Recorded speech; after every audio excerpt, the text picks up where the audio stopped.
ദൈവത്തിന് തന്നെ അത് വലിയൊരു അത്ഭുതമായിരിക്കും. അത് സഭയിലെ വലിയ സന്തോഷത്തിൻ്റെ നിമിഷമായിരിക്കും.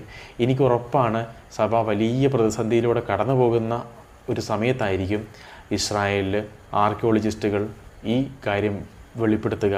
ഒരു മനുഷ്യൻ്റെ ശരീരം, അഴുകാത്ത ശരീരം, ഡ്രസ്സടക്കം അഴുകാതെ ലഭിച്ചിട്ടുണ്ട് എന്ന വാർത്ത വരും.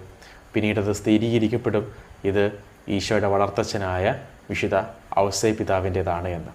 ഇത് വിശ്വസിക്കാൻ കാരണം ആൻ കാതറിൻ ഇതുപോലെ ഔസേപ്പിതാവിൻ്റെ മാതാവിൻ്റെ വിവാഹ നിശ്ചയം കഴിഞ്ഞപ്പോൾ ഔസേപ്പിതാവ് മാതാവിന് നൽകിയ വിവാഹ മോതിരം അത് ഇന്ന സ്ഥലത്തുണ്ട് എന്ന് ആൻ കാതറിൻ ഈ പുസ്തകത്തിൽ പറഞ്ഞിട്ടുണ്ട്.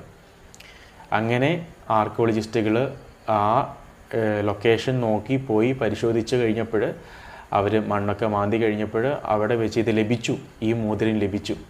അത് ഇന്ന് വെനറേറ്റ് ചെയ്യപ്പെടുന്നുണ്ട്, മാതാവിൻ്റെ വിവാഹ മോതിരം.